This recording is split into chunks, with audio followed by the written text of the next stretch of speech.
Hello, my wonderful friends. Welcome back to r/ProRevenge, where you come to hear stories about people getting what they deserve. Guys, in this episode, there's two stories. The first is a Karen that sues a company, and it goes completely wrong. The second story is OP exposing his sleazy, scummy, disgusting boss, and sending him to the good old slammer. I hope you stay for the stories today, and do hit that subscribe button for future stories. Let's dive in. This first story is titled, Karen Wants $1,000 Cash for a $10 coupon that was sent to the wrong address. This story is from a few years ago, when I worked in the legal department of a 1,000-store national retailer. As part of my job, I handled customer service complaints that elevated when the customer threatened legal action. Our customer service call center forwarded Karen's call to me after she threatened legal action. Karen left a message claiming that she was not provided $10 in customer reward coupons. This was the spend $200, receive a $10 coupon in the mail sort of thing. And she explained how she purchased clothing for her son and daughter for back to school. I looked into it and called Karen back. It turned out that we had an old address associated with her account. No big deal, right? I spoke with Karen and I offered to send her the original $10 coupon and an additional $25 for her trouble to the correct address. And that did not satisfy Karen. She claimed that we should have known her address and that she was going to sue us if we didn't pay her $1,000 in cash. Her rationale was that it would cost us at least $1,000 to defend the suit, so we should just pay it to her. I declined, but still sent her the $10 coupon that she was entitled to through the program. Sure enough, she sued us for breach of contract, fraud, and any other conceivable charge. I went to my boss, the COO, and told him the story, and he asked what I wanted to do. I was feeling vengeful because she was fairly rude to me over the phone, and I said I'd rather pay legal fees to a defense attorney than to pay Karen, and he agreed. I contacted outside counsel, our awesome attorney, and explained the situation to him, and I kid you not, he said, I get to sue Karen? I should be paying you guys, I'll gladly take the case. And he agreed to defend us at a reduced rate. Part of our defense strategy was to countersue her under the state's frivolous lawsuit statute, which would move the suit from small claims court to the larger civil court. Awesome Attorney filed our answer and counterclaim. Although Karen was an attorney, she was not a defense attorney, so she had to engage her own attorney to defend her against the counterclaim. After a couple of hearings, she offered to settle for no more money exchanged, and the dismissal of both suits, and she didn't even get the $25 coupon that I offered her. I talked with the awesome attorney about continuing our claim, but he advised it would probably be worth settling and being done with rather than being vindictive. Although vindictive would have been fun, courts tend not to like that, so I agreed. My company ended up paying Awesome Attorney $900 in attorney's fees. Awesome Attorney later called and told us that the attorney Karen engaged charged her $1,700 to defend the suit.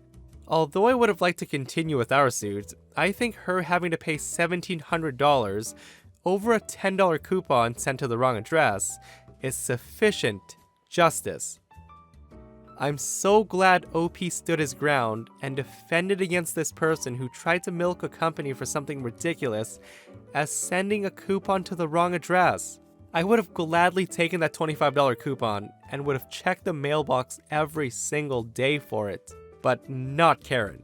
Karen would never do that. She would rather pay $1,700 than to take that $25 coupon. Oh, typical Karen. Big L. Almost 2 decades ago, I worked in the magazine publishing industry as an advertising and marketing manager. What this meant is that I sold advertising spaces in our line for various publications. You know those fancy clothing ads or product ads between articles? Yeah, those.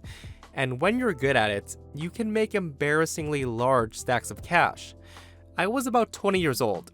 making a very healthy $150,000 a year. So I thought I nailed the dream job. My director, on the surface, seemed like the most awesome boss. He was charismatic, and he knew how to lead.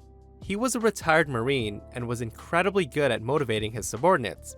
He was friends with the actual Wolf of Wall Street, Jordan Belfort, and had him come into our company to teach us how to close sales. And yes, I know how to sell you this pen. My director, we'll call him D, was in actuality one of the shadiest people I've ever met, and his overconfidence in his skills led to not only his downfall, but also led to a huge scandal in the company, resulting in multiple investigations, including his arrest and the CEO's arrest on different charges. I won't get into the backstory of how I started there or how I rose up the ranks under D. All you need to know is that he took me under his wing to train me as his protege. D was known in the company to create advertising initiatives that would be insanely profitable. He would then move one of his subordinates into managerial roles on that project, so he would move on to the next initiative. What most people didn't realize was that his initiatives were only sustainable for maybe 2 to 3 years before they would start losing money.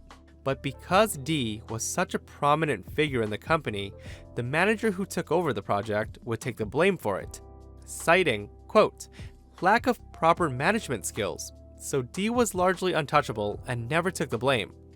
D put me in charge of one of those initiatives, but instead of losing money, I was able to sustain it for more than 7 years.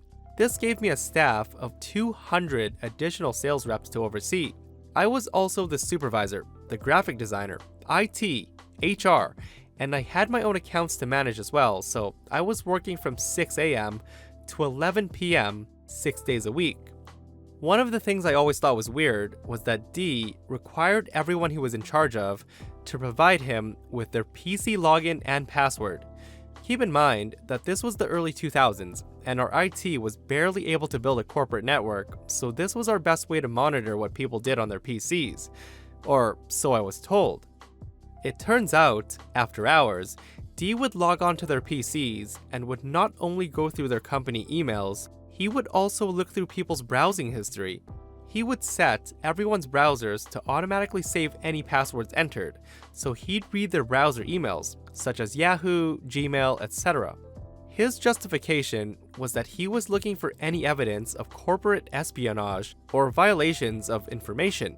One of the most irritating was that he required everyone to save their company Outlook PST files to his network drive. For those who aren't familiar with a PST file, they essentially are a data file that records and saves all of your messages, etc. This allowed him to monitor people's company emails from his own computer. So when our team got so big, we had to hire our own accounting team. Because they fell under D's jurisdiction, he had access to their PST files as well, but our accounting team didn't know this. This allowed him to view a lot of financial communication between our parent company and also to predict where budgetary changes were being made. D would use this to maximize how he strategized his next project initiatives. He clandestinely knew where the money was going to be before anyone else, so he had time to come up with plans on how to get a bigger chunk of that cash. On the outside, his ability to do this seemed almost unnatural, but all he was doing was just reading confidential emails without anyone knowing. All accounting information was kept confidential just within the finance team, so they didn't know D was readily accessing this information. Like I said, our IT team was barely conscious. D decided that he wanted to take a 2-week vacation and left me in charge of duties. He showed me where the PST files were, and internally, I was utterly aghast at how much he was looking at our personal communications. But I was also young, naive, and making a salary that most 20-somethings could only dream of, so I thought this was normal operations. During D's vacation, one of our reps dropped a cigarette down a plastic drain pipe outside the office. It turns out he'd been doing that for weeks, and the backup of cigarette butts eventually caught fire. We were forced to evacuate and close up shop for the day. Because I could work remotely, I copied all the PST files to my laptop and headed home. That's when I discovered something that will haunt me for the rest of my life. In my haste to copy the PST files, I inadvertently copied D's to my computer as well. Out of morbid curiosity, I figured, why the hell not? So I started looking through his emails. At first, I found emails to another director, where he was disclosing how he was able to go where the money is. It turns out another director in another branch was also doing the same thing, and they were joking about how they were able to make so much money and set up the manager they left behind to fall.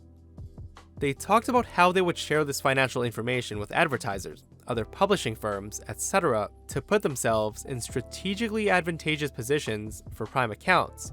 In a nutshell, what they were doing was sharing corporate information without the approval from the legal team. I saw junior associates get taken to court over this. I also saw emails from several female colleagues who were mysteriously removed from the company. It turns out D has 9 harassment claims against him from those female colleagues, but because he was so profitable to the company, the CEO turned a blind eye, settled them out of court, and then moved D to a different team to avoid any negative perceptions. Many of these emails between D and those female colleagues was very explicit, and it was very clear his advances were unwanted. Lots of pictures of his junk, lots of pictures sent to those women of D and his wife engaging in activities, hoping the female colleagues would want to join in, etc. D also had a folder called New Accounts. By this point, my image of D was shattered.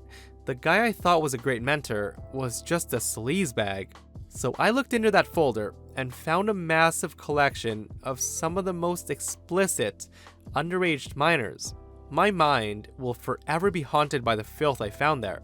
Knowing how filthy and disgusting this man is, I wanted to put him behind bars. I wanted to sink this guy. My thought process was this: if I straight up reported the CP, it would be obvious where the reporting came from, since I was the only one who had access to his PST file.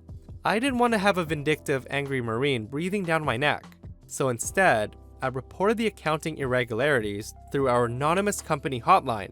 This would trigger an immediate investigation, which includes a thorough audit of a person's computer. Even though D had his laptop with him on vacation, his desktop computer was still very much online at the office. Accounting and legal took the investigation insanely seriously. Things moved so fast that I got a call from D the next day with a request. He said, "I need you to write up 2 notes. One note that says, 'This is my 2-week notice,' and the second note that says, 'I tender my resignation effective immediately.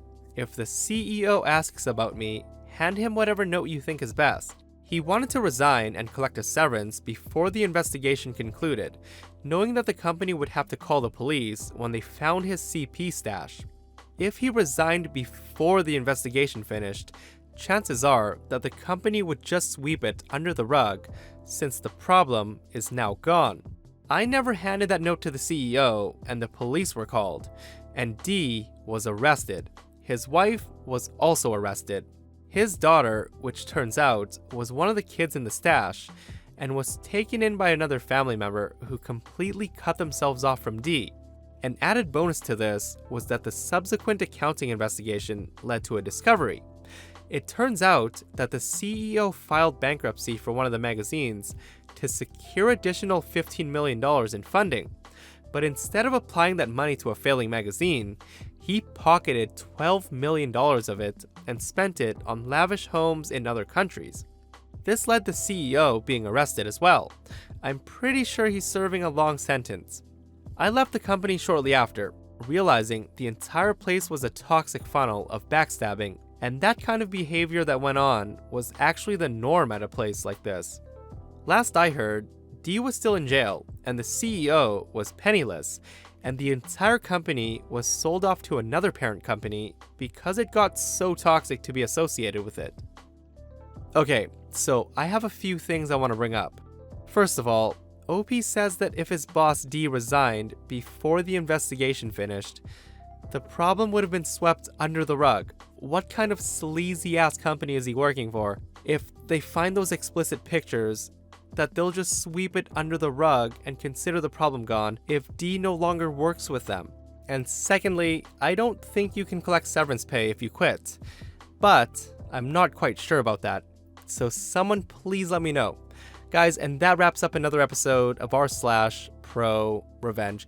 If you missed the last episode of r/ProRevenge, OP gets revenge on his boss because his boss alters his hours worked, and OP's revenge causes the company to be shut down forever. If you haven't seen it, go check it out now, and I'll see you guys in the next one.